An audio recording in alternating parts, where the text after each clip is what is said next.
Hey, how are you? My name is James. I'm Brett. And that's Chris. We're re-uploading, actually we're recording for the third time now because the first time our cameraman died. The second time we didn't use the microphone.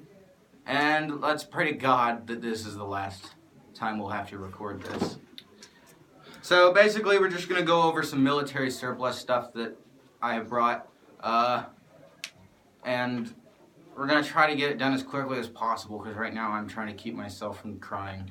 So, let's go over, and there goes the duct tape. Let's go over hats, headwear, Big hat. helmets. So our first one is our Confederate Civil War leather hat. Just take the hats off my head when you're ready. Alright, made of leather, made in America. Cowbund. Okay, so next one is my brother's World War II German helmet. Reproduction, MG35 I believe, because of the enrolled skirt. Standard liner, I believe, for the time. 2 vent holes, one here, band for holding on the skin or cover, some people call it. Next one, my sailor hat. I promise it's not actually a Halloween costume hat. It's the real thing. Trying to find it on camera, but here we go. You can kind of see that line there that goes to the back of your head.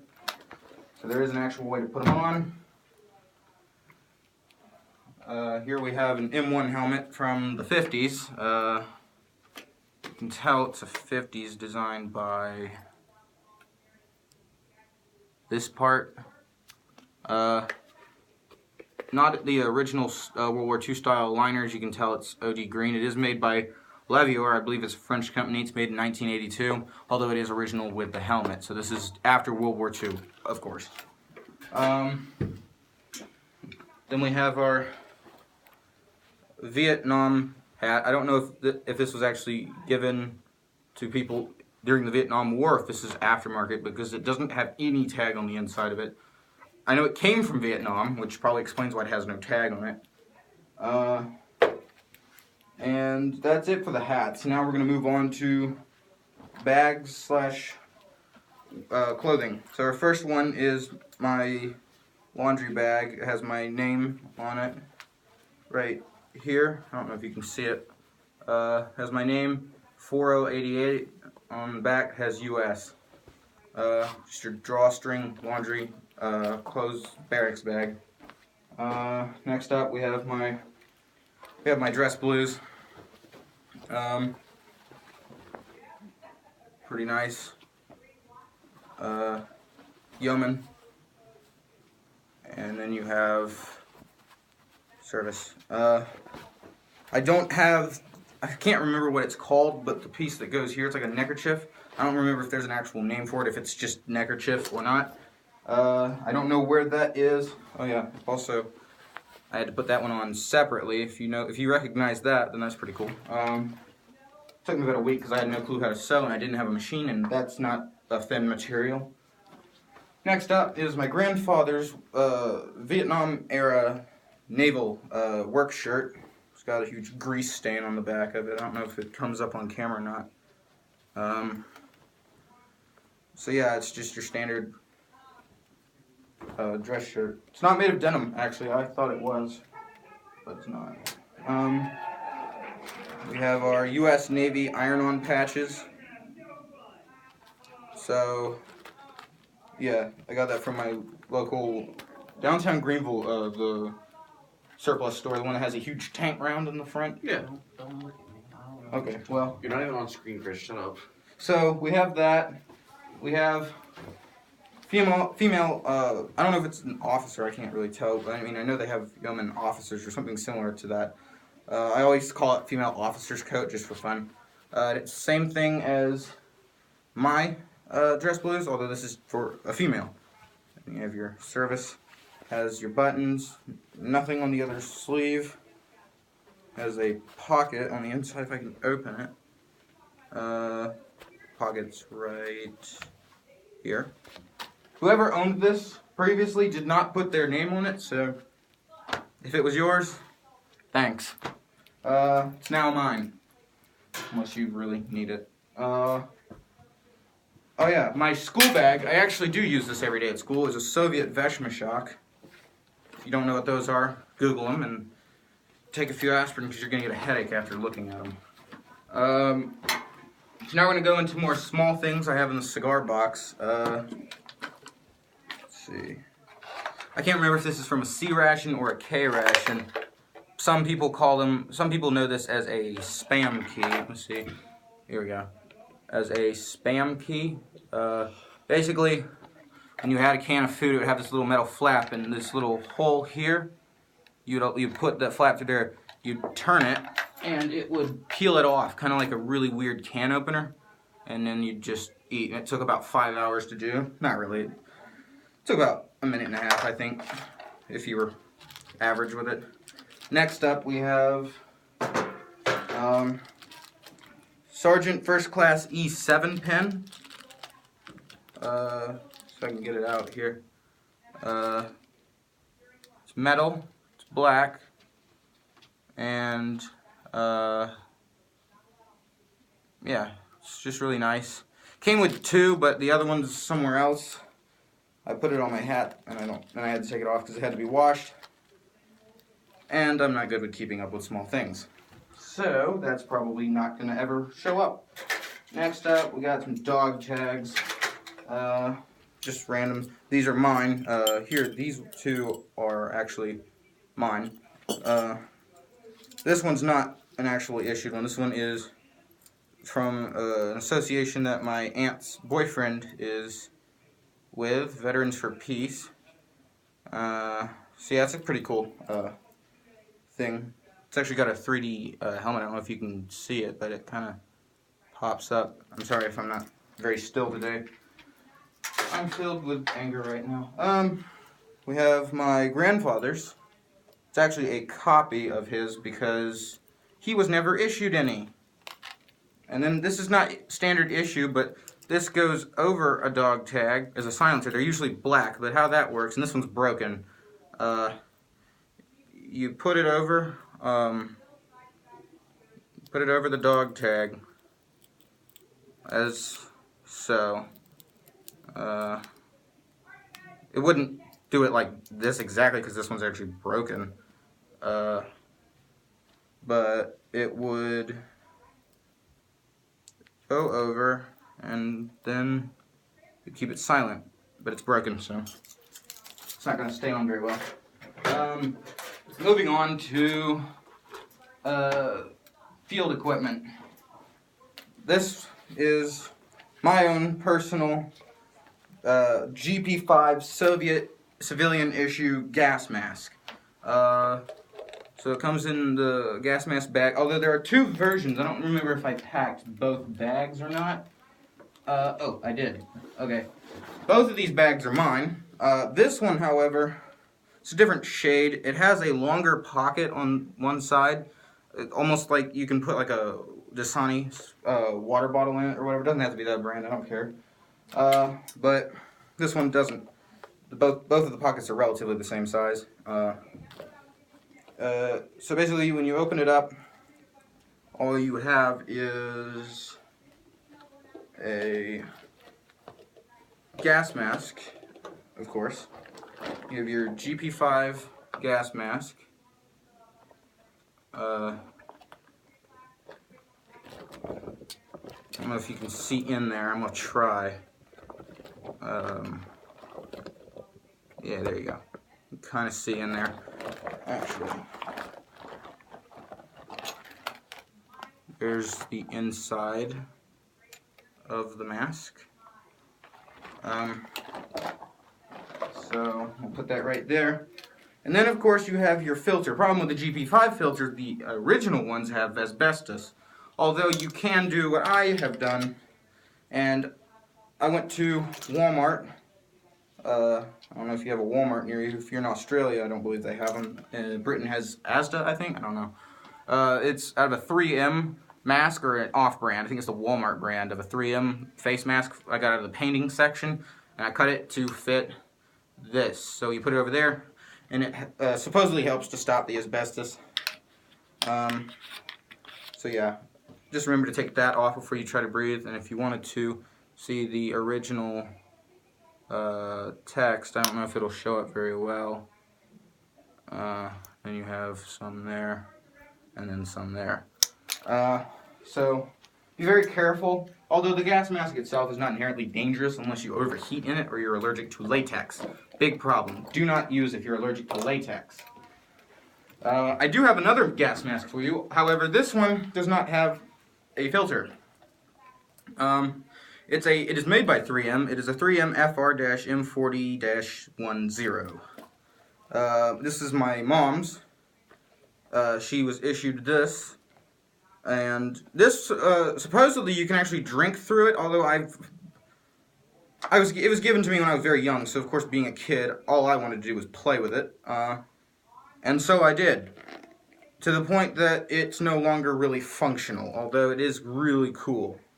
Foldable, compact. This is I think your voice diaphragm or whatever, like so you speak louder. And I think this is one too. Yes, I believe so. Your filter would go in right here to this hole. It's adjusted with straps, and the inside of it looks like kind of like Darth Vader in a way. But you could actually drink through it, and I took the straw out because I had no clue what it was. I regret doing that 100%. It's actually quite comfortable, but I wouldn't want to be in a situation where I was required to wear one. That would not be comfortable. Up next is my brother's U.S. issue canteen bag thing. There's really nothing in there. It just says U.S. on it. Has your clip or your belt attachment. I don't know what that's called. Fun thing about this is it uses a style of button that I've very rarely seen. So here's your button, or your snap rather, and then you put it over, and it just snaps. And then when you need to undo it, you can undo it. And I actually like that, but I don't think that they use that anymore on anything. Next up is MP armband, which is actually my brother's. So yeah, military police. For those of you who don't know, got it from the downtown Greenville surplus store. Same place I got the GP5 gas mask and the other thing that I had. Next up is web gear. I think that's what my brother says it is. I'm not really. I'm more knowledgeable on Navy and Soviet stuff, really. But you put this on. It's kind of like a backpack or suspenders in a way. Here you have a clip. A lot of people would put their flashlight there. I didn't bring mine because it's my most prized possession, and if that broke, I would see no other purpose in life. It has two of them. And this is actually a SWAT belt. This is all my brother's. This is actually a SWAT belt, I believe. And here you have your plastic case to hold your folding shovel. I'm not going to open that up because I don't know how to do that with one hand. And you just kind of button that back. If you want, you can go ahead. And then we have actually the canteen itself, along with the metal piece that comes with it, belong to me. If I can get them both out. So, this is mine, and this is mine. Fun fact about this, you can drink out of this with a gas mask, but it has to have an attachment. And I marked that attachment. And so, putting this back in here, I'll show you the rest of the the canteen holding unit, whatever the heck you call it. I have no clue. My brother would know instantly, and he's probably cringing right now. because I don't know what it's called. I don't really care enough about names necessarily. It has 2 pockets. One here, which has a sharpening stone. That's his. It's made by Smith & Wesson. This one says 8S or US. Actually, it looks like it says BS, but I'm not entirely sure. I think that's a first aid kit, but I have no clue. So it has nothing in it. See ya. Good day, fellow Marines. See you later, Brett. Chris is gonna try to open it. Oh, there's the shovel anyway. If you want, you can move there. Okay, yeah. Another. This one's actually my brother's. I got it for him. It's battle worn. Big time. It's a helmet cover for the M1 helmet. For this guy. Same exact cover, made by the same people, just used. It's actually, fun fact, made by a corporation. It was made by blind people, actually. So, from what I gather, it's a corporation that gives blind people work. MPLS SOC F/T Blind Inc. If you want to look that up. I've looked them up. They just kind of make stuff. Random stuff. Whatever's needed of them, I guess. I don't think there's really any set product from them. This one is mine. And if I remember correctly, yes, I brought my stuff in it. Okay. So what we have in here, this is made by Products with a Mission, North American Rescue Products. I don't know if you can see that very well. Basically, it's like a first aid kit pack. And in it, we have our friend here. I'm not going to take those out. And then we have these guys. Yeah, getting to the fun stuff. Iraq's Most Wanted playing cards. Basically, they have the faces of the most wanted terrorists at the time. Oh yeah, we got the shovel open. Thanks, Chris. I actually don't believe this one has Osama bin Laden on it. 2003. For some reason, it doesn't have Osama on it. Oh, well, actually. I don't know, maybe, did they already know that he was living in Afghanistan at the time? Or maybe he wasn't, I don't know. I don't know. I'm an idiot. But yeah, you kind of have that, it's really cool. Goes on to your belt or whatever else, you have that, or you can use these two to strap it onto something. It even has, little things here to attach it to something. We're nearing the end here. My brother's machete sheath that our grandmother sewed up with replacement fabric. This would be one pretty good knee pad. Yeah, that Just would this be. part right here. That'd be cool. So yeah, you just kind of put your machete in. Obviously, no machete. Here we have, this one's my brother's. US on it. It says US. It's some kind of pouch. I don't know. Same thing that was on the canteen bag, but it's just not sewn onto anything. It usually would have an Alice clip, but he took it off for the web gear.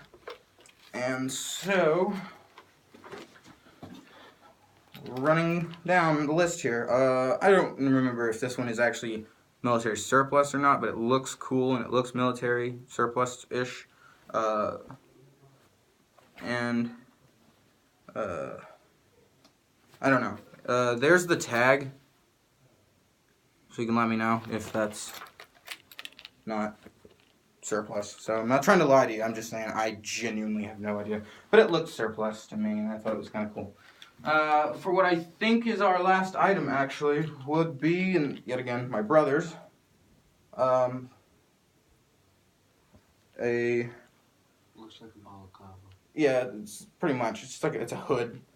My dad got it for him, or our dad rather. Same thing. And you can tighten it up, loosen it. It's almost brown, actually. So yeah, that's about it. I think right now. I don't have anything else on me that is military surplus, so I'm just going to go ahead and end the video there. Thanks for watching, and next time we'll try to be a little bit more organized because this didn't work out very well. But we got it done. So again, thank you. For any comments, questions, otherwise, leave them down below and we'll see what we can do.